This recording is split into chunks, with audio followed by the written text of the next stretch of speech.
Es una secta secreta que ha sido sin duda la más influyente y de más larga historia en Occidente, como mínimo, ¿no? Con una enorme repercusión en la política, pero sobre todo lo que yo siempre destaco es la repercusión que ha tenido en el pensamiento occidental, en el cambio de valores sistemático que ha ido buscando desde que existe en el siglo XVIII hasta la fecha. Así que esa transformación de la civilización occidental, en primer lugar, sobre todo ese cambio de paradigma, de valores, de creencias, en buena medida se debe a la acción de la secta, porque tiene una historia ya larga de 300 años y ha actuado siempre de una forma pues tenaz, con algunas interrupciones o momentos de menor influencia, pero ha estado ahí presente con todas sus ramas y todo lo que se quiera, pero ha estado ahí presente desde 1717 hasta hoy. No solamente es la acción de las logias de la masonería, sino que una buena parte del camino ya lo han hecho. Quiero decir que ese relativismo moral, elevado al rango de dictadura, como dijo el cardenal Ratzinger, a punto de convertirse en papa, es en buena medida una obra de la masonería. Relativismo moral, sincretismo religioso, todo ello está muy conectado, pero ha habido una lucha tenaz contra la Iglesia católica especialmente, aunque también querría decir de paso que conociéndola a fondo no solo es incompatible con la católica, sino que en el fondo realmente si las otras iglesias fueran coherentes con su cristianismo, lo sería con cualquier otra.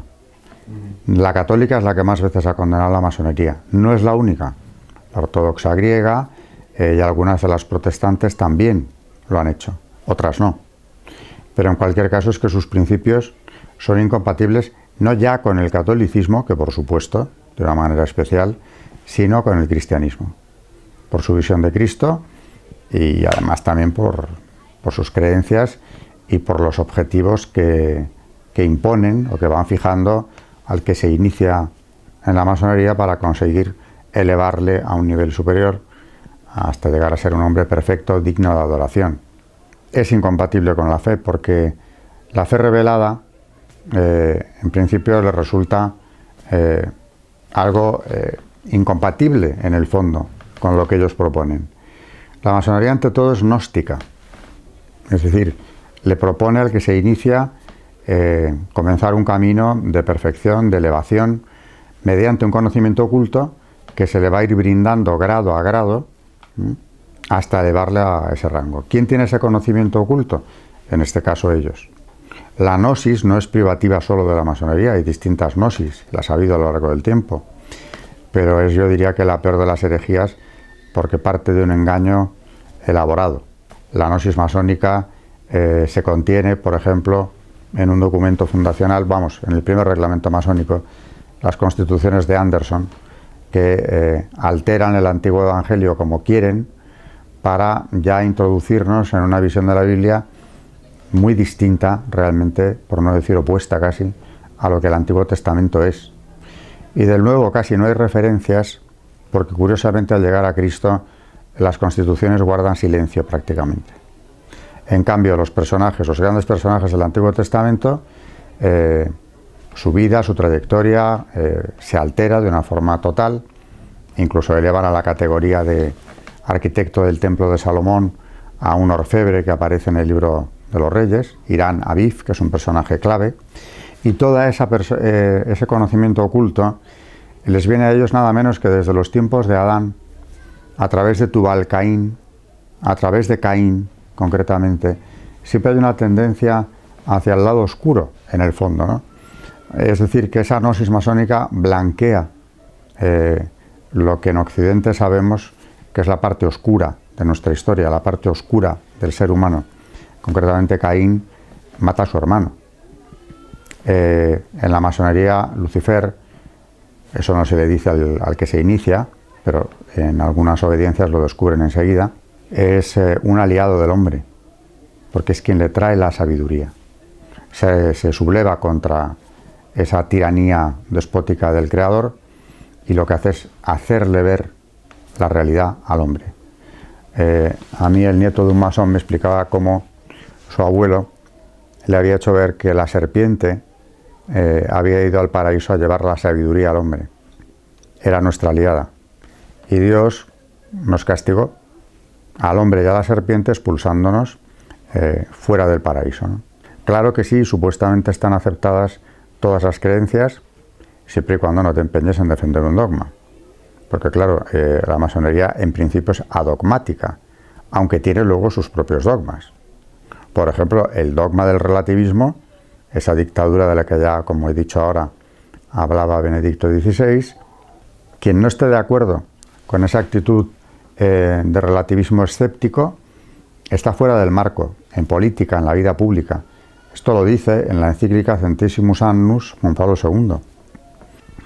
En el fondo estamos yendo precisamente al núcleo del pecado original.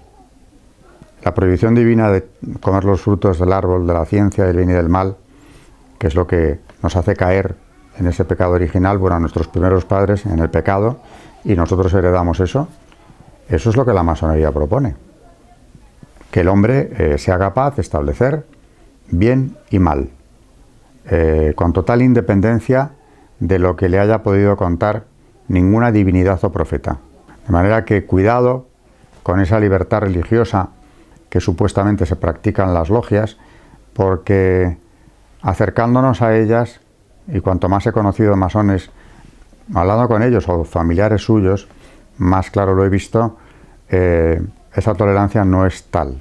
Efectivamente, según en qué obediencias masónicas, por ejemplo, en derecho humano, un amigo mío, Abad Gallardo, masón, converso francés, que ha escrito libros interesantísimos, el último se llama Serví a Lucifer sin saberlo. Cuando yo le pregunté al respecto, me dijo que él ya conoció esa veneración a Lucifer en el grado primero. Ahí no tarda mucho en hacérselo ver. Y cuando le preguntó al maestro de su logia, le contestó que eso se hacía una sola vez al año y era algo simbólico. La masonería es muy simbólica. Claro, una vez al año y como símbolo. ¿Símbolo de qué? Pues de esa búsqueda de la libertad, ese rebelarse contra lo establecido para alcanzar la perfección a través de esa libertad del hombre. Aquella famosa frase del presidente Zapatero, ¿no? La libertad os hará verdaderos, contradiciendo el Evangelio. Eso es puramente masónico. Él, por tanto, en el grado primero ya sabía que a Lucifer de alguna forma se le veneraba. Pero tiene un libro sobre el tema, en el que cuenta los rituales que él conoció y practicó. Pero eso es derecho humano. Ahora bien, en general, uno de los dos ritos mayoritariamente practicados en el mundo, dentro de la masonería, es interesante ver qué ritos siguen, es el rito escocés antiguo y aceptado. Y en ese, lo he contado ya múltiples veces, me consta que en el grado 29, el que es recibido en ese grado, tiene que pisar un crucifijo, primero con el pie izquierdo y después con el derecho. Y después, a continuación, se venera en el templo de la logia a Baphomet, que es una representación diabólica, al fin y al cabo, por más que le hayan cambiado el nombre, no hay más que ver su imagen. Por tanto, ese grado 29, realmente quien entra en él, lo que está llevando a cabo es una consagración al demonio y una apostasía de Cristo.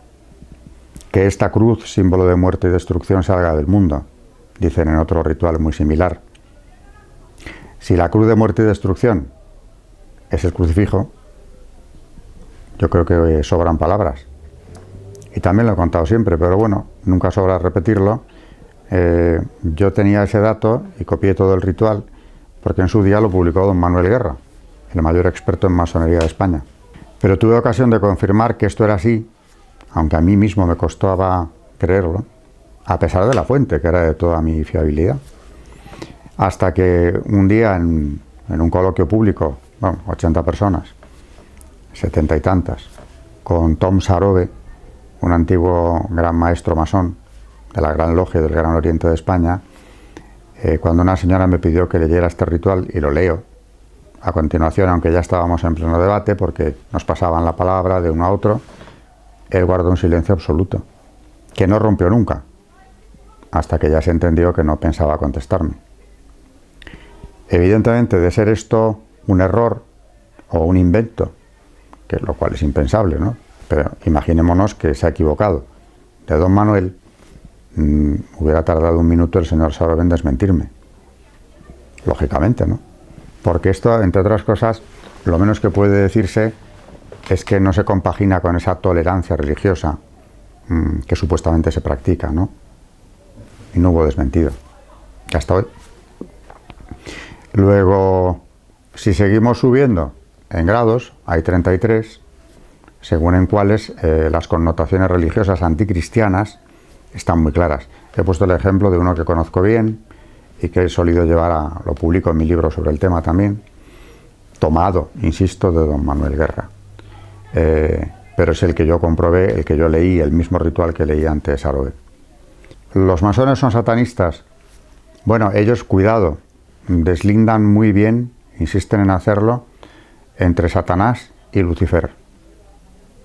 Y uno de los grandes personajes de la masonería norteamericana del siglo XIX, por cierto, el que fijó el rito escocés antiguo y aceptado, Albert Pike, compuso un himno a Lucifer y le llamó con este nombre, ¿no? Hasta ese grado pues, se puede llegar a profundizar en el tema. Pero Lucifer es el portador de la luz para ellos. Es el que nos quita de en medio las tinieblas, lo que en la Ilustración llamaban, muy vinculada, la francesa a la masonería, y la inglesa no digamos, la superstición, que es la religión. Entonces, la masonería viene precisamente de la mano del portador de la luz a revelarnos la verdad. Decía un filósofo, prefiero llamarlo, francés de la Ilustración, Dumarsais, que el verdadero filósofo es aquel que se ha liberado de la educación religiosa. Es decir, que está haciendo una profesión de fe ilustrado-masónica evidente, ¿no? Para ser filósofo, para llegar a conocer la verdad, para superar esas taras impuestas por la educación, tienes que liberarte de la religión. Y a partir de ahí crecerás. De manera que, insisto en que lo de la tolerancia religiosa es más que relativo. Y por eso, no es por casualidad, tenemos cientos de condenas pontificias contra la masonería desde el siglo XVIII, 1738, es la primera condena, hasta 1983, año en el que Doctrina de la Fe, cuyo prefecto era precisamente Ratzinger, vuelve a condenar la masonería y dice claramente en esa declaración sobre asociaciones masónicas que el masón está en pecado grave y no puede acercarse a la Santa Comunión.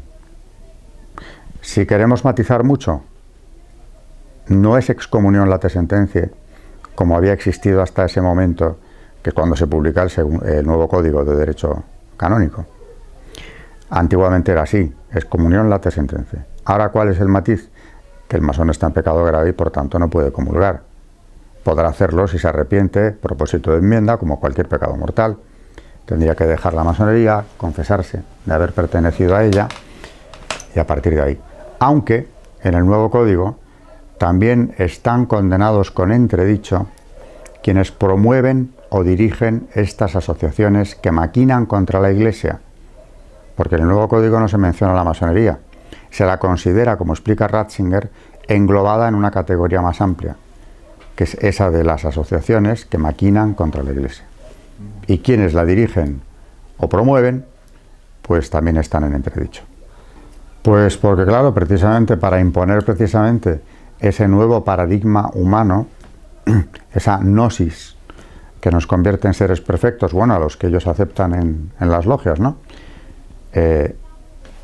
Necesitan construir, o quieren de paso construir, una sociedad completamente distinta. Y han buscado siempre, en la medida de sus posibilidades, una inversión del orden natural. Si hay que pisar el crucifijo para ser un grado 29, más inversión no cabe. Y eso no se queda solo en lo privado. Naturalmente hay un proyecto político, social, antropológico, de crear ese hombre nuevo. Por eso, en las condenas pontificias que a mí me han servido como principal soporte para entender lo que era la masonería y desde luego para escribir mi libro, hablan de dos cuestiones fundamentalmente los papas. La mira que tienen los masones puesta en la enseñanza, en la educación de los jóvenes, para forjar a las nuevas generaciones como ellos quieren y por tanto eliminar la religión, de ahí la enseñanza laica, radicalmente laica, que cuando han podido han impuesto, ¿no? Y la reforma de la familia. Según los tiempos, exigían más o exigían menos. Lo de la educación laica lo tenían ya clarísimo desde el principio y en el 19 lo hicieron. Desde luego, a partir de la Revolución Francesa hay periodos distintos, pero ya en la Tercera República llegamos a que es una república masónica, con personajes como Gambetta o Ferry, llegamos a suprimir la enseñanza religiosa por completo, a una separación Iglesia-Estado muy radical, que fue condenada en una encíclica sobre el tema, Vehementer Nos. Bueno, pues eso ya pasaba en el 19. Pero en cuanto a la reforma de la familia, en el 19 se contentaban, entre comillas, con tratar de imponer, o hacerlo si podían, el matrimonio civil, desacralizar la unión matrimonial. Eso comparado con lo que viene luego, ahora ya nos parece aceptable casi, porque como nos han impregnado de relativismo en una medida muy alta, a veces yo creo que como católicos tenemos que conocer la doctrina de la Iglesia y pararnos a pensar lo que es el sacramento del matrimonio, que es ante todo compromiso, es indisoluble y es la base de la familia. Y la familia es la base de la sociedad, es el núcleo fundamental de la sociedad. Si desacralizamos la unión matrimonial, lo demás casi es un camino abierto. Pero en el 19 con eso, educación laica, matrimonio civil, hay algo que les interesaba mucho, la desacralización de los cementerios. Eso también lo solían pedir. Y por supuesto, claro, el desmantelamiento de la Iglesia, siguiendo el modelo de la Revolución Francesa. Expropiación de todos sus bienes, de manera que quede privada de su función, no pueda realizar su función, ni educativa, ni asistencial, ni en ningún plano.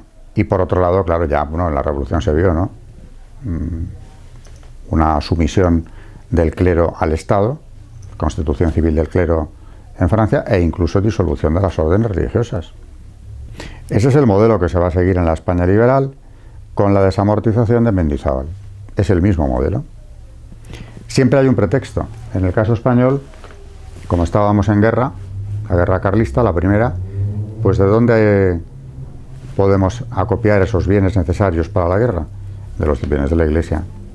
Y viene lo que se ha llamado el enorme latrocinio, ¿no? Porque todo eso se le quitó a la Iglesia sin la menor indemnización. Fueron suprimiendo conventos, órdenes enteras quedaban exclaustradas, sin la menor compensación, es decir, en la calle, en mitad de la calle, y a partir de ahí, claro, empieza un proceso de secularización de la sociedad española que ha tenido mucha resistencia, porque estamos hablando del país que era bastión de la Iglesia Católica hasta el siglo XIX, y por tanto, claro, para entender esa tensión entre lo que se ha llamado las dos Españas, que llega a la guerra civil incluso en más de una ocasión, tenemos que tener presente esa clave religiosa, porque en el liberalismo español, como en el resto de Europa, pero aquí se hace o se ve de una forma especialmente cruda y dura, está esa clave religiosa. La secularización, la separación Iglesia-Estado, la secularización de la sociedad y de la enseñanza, por supuesto, es decir, en definitiva, la creación de una sociedad totalmente nueva donde Dios no esté. En todo caso, ese gran arquitecto del universo, sea lo que quiera que sea. En cuanto al porcentaje de masones en Naciones Unidas o en la Unión Europea, depende en qué años hagamos el cálculo, pero ha llegado a ser en Naciones Unidas de un 60% de funcionarios, y lo tengo confirmado. Y algo muy parecido ocurre en la Unión Europea, y esto no son especulaciones, porque ya en los 80 los diputados ingleses, precisamente, los del país que fue la cuna de la masonería, denunciaron esa presencia asfixiante de la masonería en las instituciones europeas, porque quienes no eran miembros de la secta veían entorpecida su carrera. Eso no es una apreciación, esa denuncia está ahí. Y claro, estos grandes organismos internacionales están imponiendo estas nuevas ideologías que vienen de la gran revolución sexual de los 60. Por ejemplo, en los años 90 del siglo pasado, las cumbres organizadas por Naciones Unidas, sobre todo hay dos que fueron clave, el Cairo y Pekín, año 94, año 95. Una era para hablar de población y desarrollo, la primera, la del Cairo, y la de Pekín era para hablar de la mujer. Realmente cuando te acercas ya al borrador de esas dos cumbres, estás viendo que de lo que se trataba era de acabar con la familia. Siempre vistiéndolo de otro modo, de libertades, de independencia de la mujer, en Pekín, que se habla tanto de ella y de liberarla de todo lo que la pueda discriminar o perjudicar, se deja ver como que un elemento que la esclaviza es precisamente el vínculo familiar. La maternidad, bien pronto, desde los organismos de Naciones Unidas, se presenta como un lastre para la mujer. No como un modo de realización personal, sino todo lo contrario. Al frente de uno de estos organismos, la División para el Avance de la Mujer, estuvo una señora, una feminista sueca, Caroline Hanna, que acuñó un término, el de impuesto reproductivo o trabajo reproductivo de la mujer. Naturalmente entendiendo, insisto, la maternidad como un trabajo o como un impuesto que reduce las posibilidades de la mujer para alcanzar un pleno desarrollo como persona y profesional, por supuesto.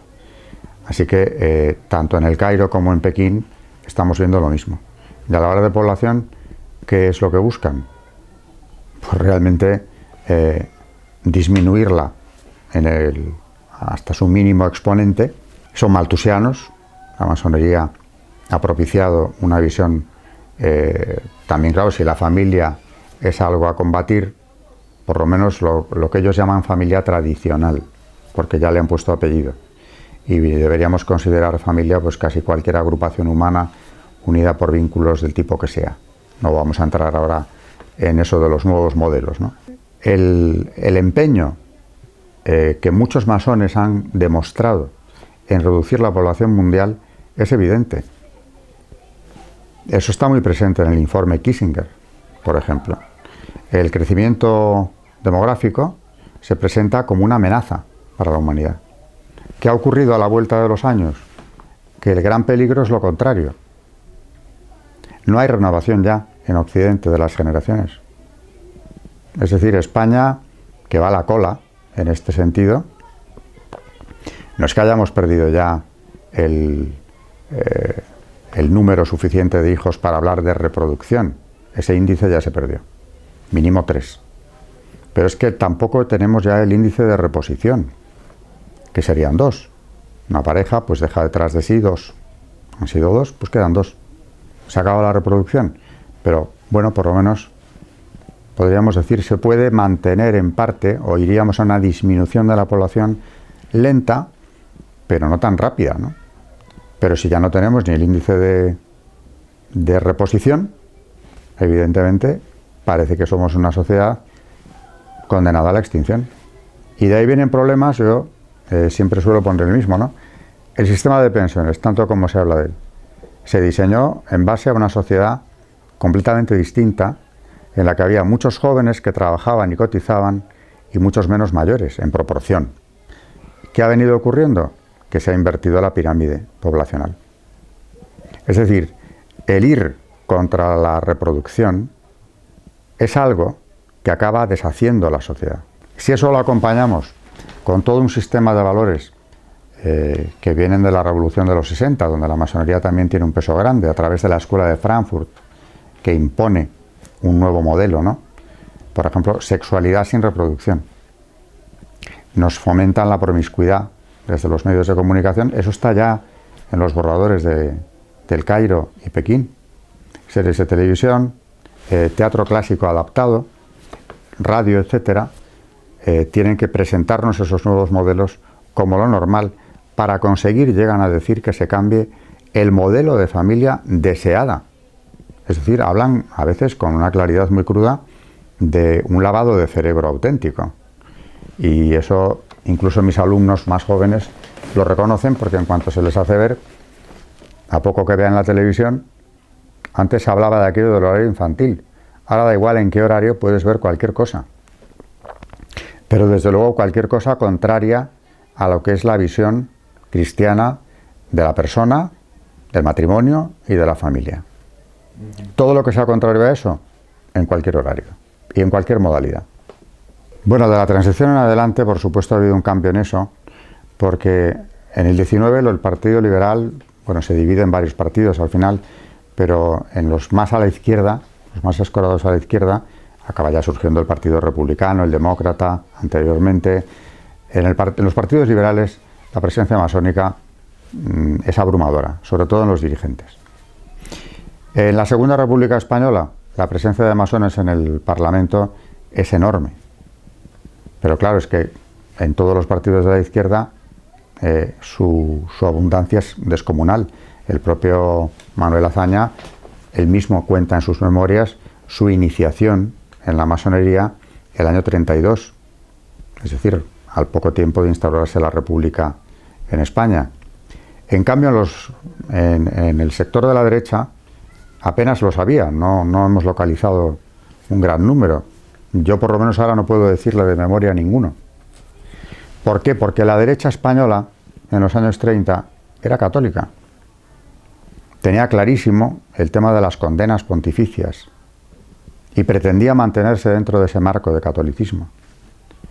Ahora, en cambio, a partir de los 70, en un mundo ya muy relativista, fuera de España, pero que va a influir decisivamente en nuestra transición y en lo que luego vino, en la derecha española ya ahora mismo podemos encontrar, y encontramos de hecho, una gran cantidad de masones. El PSOE tiene una tradición, por supuesto, masónica descomunal. Si nos fuéramos a la Segunda República podríamos estar hablando un largo rato de ella, pero hoy en día, como digo, en el arco parlamentario es muy difícil encontrar alguno de los grupos donde no haya masones, sin la menor duda.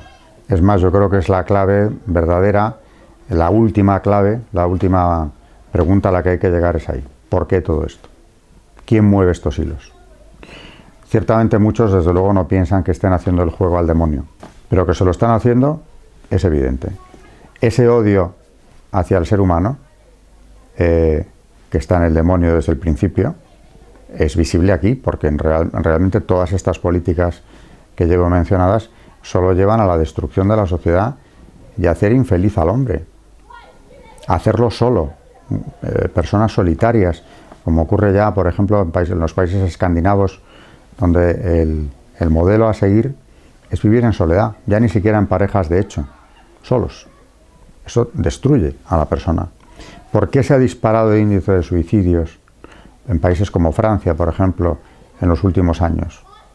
Por esa soledad y por esa falta de sentido trascendente de la vida. E incluso si lo tuvieran todo materialmente, el hombre no está hecho para tener solo cosas materiales.